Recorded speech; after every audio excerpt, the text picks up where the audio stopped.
Good evening. Say what?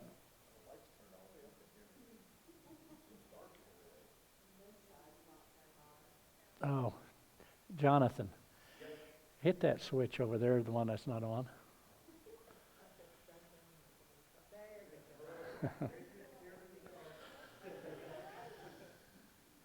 Okay, we're going to do two names for God tonight because they're kind of short.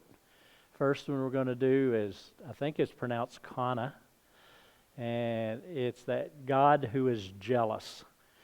How many of you knew that God is a jealous God?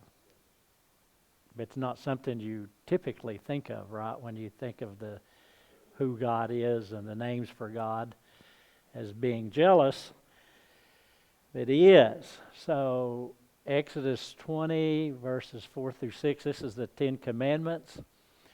You shall not make for yourself. This is the second one. You shall not make for yourself an idol in the form of anything in heaven above, or on the earth beneath, or in the waters below. You shall not bow down to them or worship them. For I, the Lord your God, am a jealous God, punishing the children of the sins of the fathers to the third and fourth generation of those who hate me, but showing love to 1,000 generations of those who love me and keep my commandments. So the word jealous, there is that word, and it is one of the commandments. So whenever you think about the second commandment, which is not to make an idol or bow down to it, usually, I'd say in lots of instances, we don't really stop and wonder why or question why God don't want us to. But this is why He don't want you to, because He don't want you serving anybody else or following any other God or worshiping any other God. And as the Creator God, what name was that? Elohim. He has the right, as your Creator, to tell you that He don't want you being unfaithful, which is what you are if you have anything between you and God. So in this commandment, it says don't make an idol in the form of anything, and then it says don't bow down. But do you actually have to make something for it to be an idol? No. An idol can be another person. It can be a job. It can be a position. It can be money. It can be anything. It can be your kids. It can be your husband and your wife. Anything that you put before God becomes an idol. And whether we physically bow down or whether we are bound down to it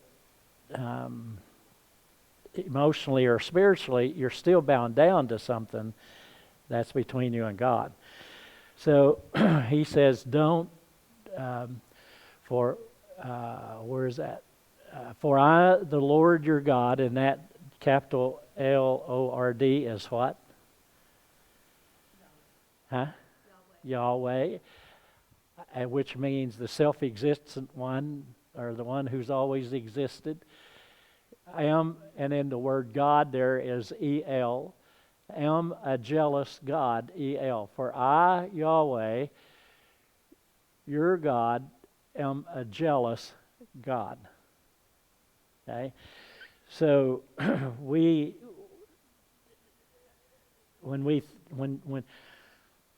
the 10 Commandments sum up 613 commandments, right? And the first four are our relationship to God, and the second 6 is our relationship to one another. And so the first 4 is, if we get the first 4 right, the second 6 pretty much fall into place. True? And it's not reading much between the lines, but if you want to cause your children and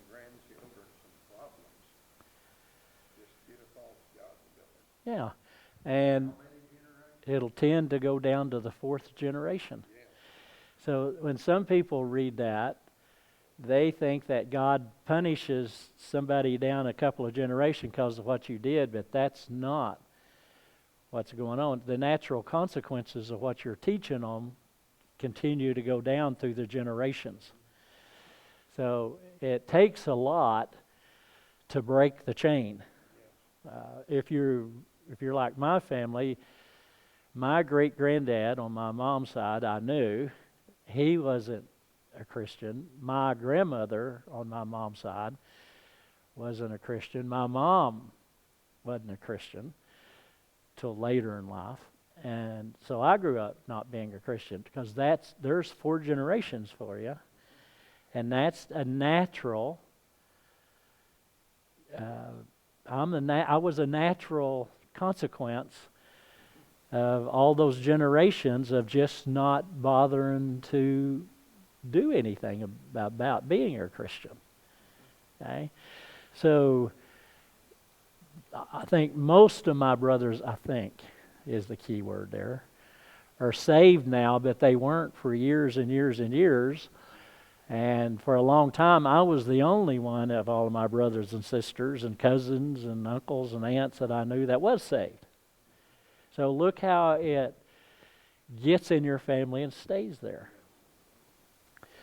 Just to give a physical example, all of you can think of your parents or your grandparents and think of something that they do, that they practice, or it was a tradition in your family, and you followed it, and if you ever were called out on it, you made the statement most likely, well, it was good enough and it worked all right for us. If it worked all right for us, then it'll work all right for my kid.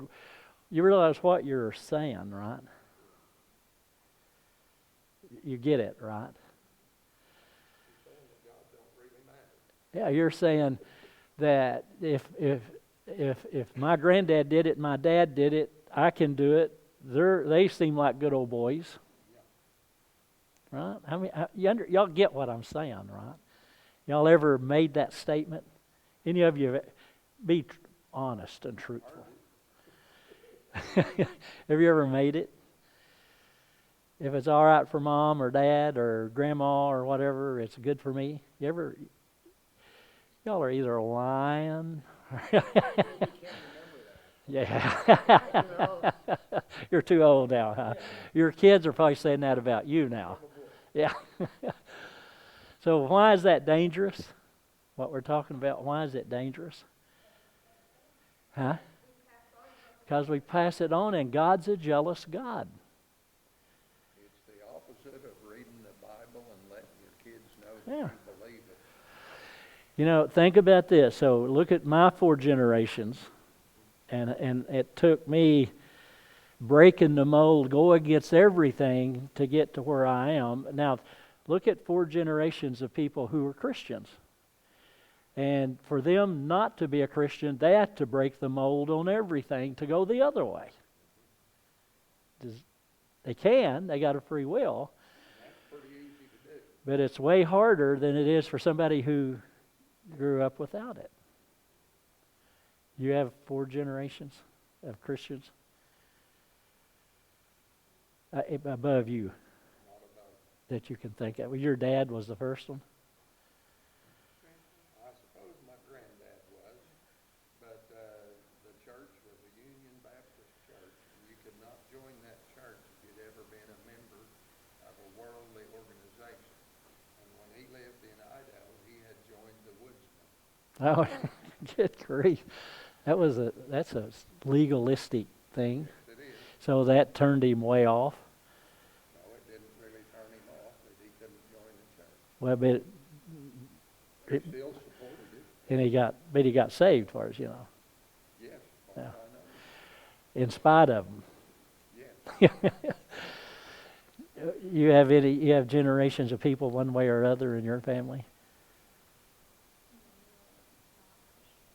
No, most of it's the other way. How many of you have generations in your family that were Christians? So how many can you count back that you know? Your granddad? Huh? My dad and mom were different churches, but we were Church of Christ, and we just didn't stay away. Well, yeah, you got to go there, yeah. So it went all the way down. I was born going to church in diapers. Yeah. Anybody else? Huh? Your great grandma, your grandma, and your mom or dad? Your dad, and to the as all Christians. Were you around to see that? No, I just wondered. You know, yeah, from records and stuff. Yeah, well, that's great. I think we're Baptists through and through. Well, you can't have everything good. So no, that's great. But it's so tough to break out of that. Okay. So let's look at something else. And the fact that God's jealous of us means that He loves us deeply. Okay, get this difference. This is really important. God is jealous for us, not of us. Is there a big difference there? Yeah. So being jealous of someone or something is really envy. That's the biblical word that's used a lot. That's translated envy instead of jealousy. Okay.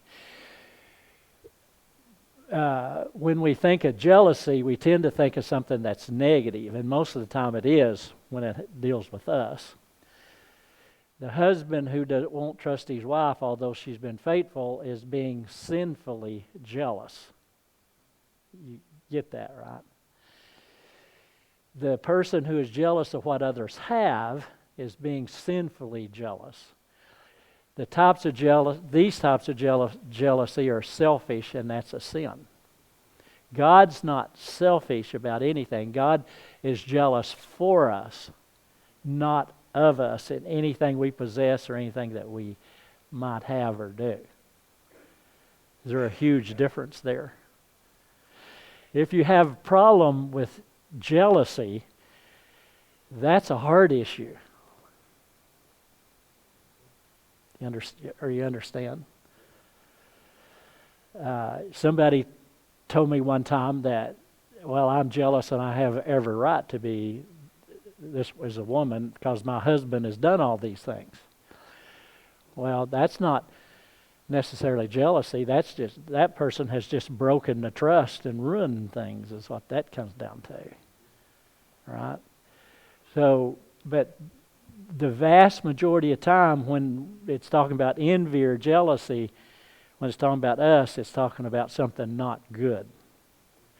With God, there's nothing about God that would make it sinful.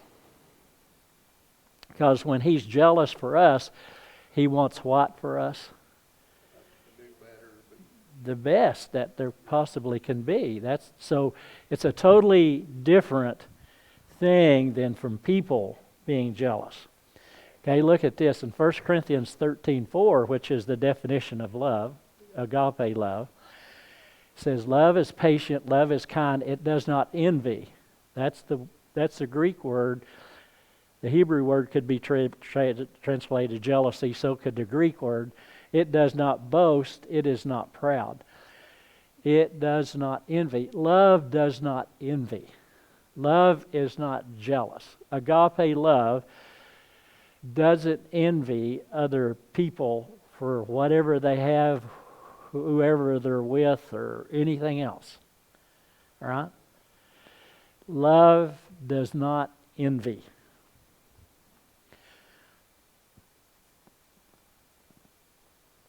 I was going to do something else there, and I can't remember what it was.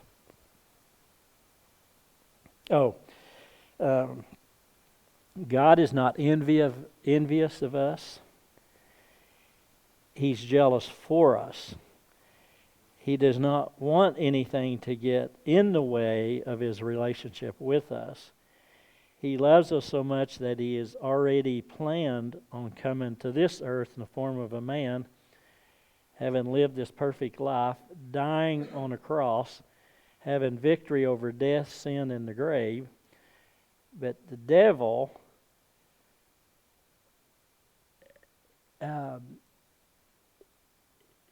came to do what? He came to die for our sins. The devil came to do what? To deceive, to kill, and destroy. Right? How can he get you to destroy yourself? What might be one way? Have you be selfish and jealous and envious? Yeah. If he can get you that way, he can do what he sets out to do. How many of you in the past, before you become so Christian, had trouble with being envious or jealous about things? My dad was killed when I was really experience. And so I always envied my siblings of knowing my dad. Is that Well, that's not really not really? a negative thing there. That would be more like a desire that you wish that they had. You didn't begrudge them having it, right? No. Well, so if it was envy or jealousy, the way we're talking about, you would have not wanted them to experience it, but you to experience it. I think I was more upset because Mom never talked about it. Yeah. Because we grew up not really knowing. Right. No, that'd be a different thing. But you could, if you was looking at your sister and saying, "I wish you didn't know him and I did," Oh, okay. that would be what that is. But saying, "I wish or I desire that I would have known him the way you do." Always thought it was envy. Well, but not in a negative sense in that case, because you're not wanting to take it away from somebody else. You just wanted something that you missed, right? So we've been on the names of God for about 20 weeks, and tonight we're doing that one. That's the second commandment, and we're going to go two. We're going to go two because they're both real short. That the second commandment says that God is a jealous God, and that's the commandment that tells us to not make idols, not bow down to them, and not worship them. And 1 Corinthians 13:4, which is the definition of love, it says that love is patient, love is kind, it does not envy, it does not boast, and it's not proud. So envy is the same as jealousy, but really what it comes down to is your motive. Right? Just about like everything else. It really comes down, like using Patricia's example, what's her motive? It wasn't to take something away from somebody else, but it was to have that knowledge for herself, that like they had. Okay? I can remember one of the first memories that I have. A kid had a bicycle. I was so jealous of that kid. If I could have got away with it, I'd have knocked him in the head and hit him somewhere if I could have took his bike. I mean, y'all ever, right? Can y'all identify with that at all? Do what? Yeah. So that's wrong motive, obviously. And usually when you go to the definition of love, there's a lot of both positive and negative parts of love, right? So in this it says it's patient, that's positive. It is kind, that's positive. It does not envy, that's positive because it don't do a negative. But then it does not boast, it is not proud. So it has to say what it's not to describe what it is. True? You really can't describe love without describing what it's not. It's not jealous. Okay? Not the agape love that God has for us. So it tells us that God wants our worship. That name, Qanna. So God is jealous of His children giving their worship to other people or things. The Israelites were worshiping idols instead of God. And if you worship anything besides God, you're guilty of the same thing. So God wants all of you. When you're saved, you belong to God 100%. So when we are not committed to God 100%, when we don't belong to God 100%, then to that degree, we belong to something else or somebody else. So to that degree, we're not worshiping God. And to that degree, God is jealous for us. And He'll do what He needs to do to break us from those things to get our worship back to Him. Okay, so a couple of years ago, we spent a year or so on worship, right? So what is worship? If He says He wants our worship, and that's what the second commandment is all about, right? What is it? In Northwest Oklahoma language, what is worship? Huh? Giving yourself to God before anything else. I'm just rephrasing a little bit about what you said. It starts out with 100% allegiance. Yeah. So when you walk into church, are you worshiping? Is it necessarily true that you're worshiping? Now, what if, Sometimes you're visiting? That's all I've seen you do. What if Tony and Melissa came in and they've been fighting just before they walked in? Then as soon as they walk in, how did they look on the outside? One's got a bloody nose. Well, not physically fighting. Okay. So they walk in and all of a sudden they're all smiles and they shake everybody's hand and how well can they worship sitting there like that? Huh? He wants to do that. If you think about what she says, if you're going to have a fight or if you're going to have trouble or if you're going to sleep late or if you're whatever it is, it'll be Sunday morning. Why does He do that? He don't want you here to worship. He wants your mind so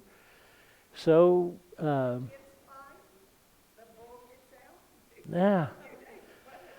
So on the way to church, you and your husband are fighting and yelling at each other, and the kids are in the back seat, and you slap them upside the head to get them quiet, and then you walk into church, and you think you can worship? No. So what's church designed, as far as worship goes, what's church designed to do for you? Huh?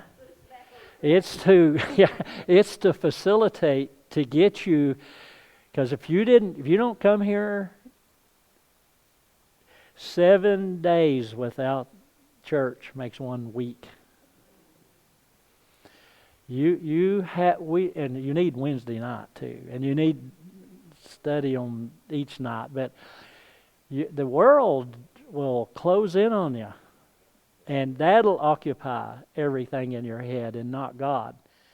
And you won't be worshiping at home. And if you're not worshiping at home, you're going to have a hard time worshiping when you get here. A lot of people are ready to worship about the time it ends. I think this busyness that people have is for the sake they're involved in so many things, they've got their kids in things, Yeah. So here's my point. When we walk in like that, God is jealous for us, to want us to give it all to Him. And when you walk out, when they walk back out, they're after Herbert. Okay, this is a joke. After hearing me preach, there's no way they can walk out the way they walked in. No. After being in the presence of God, you even start to thinking, why did I think that way? Why was I being such an idiot? Or why did I let that get to that point? Have y'all ever been there? Or is it only Belva that gets that way?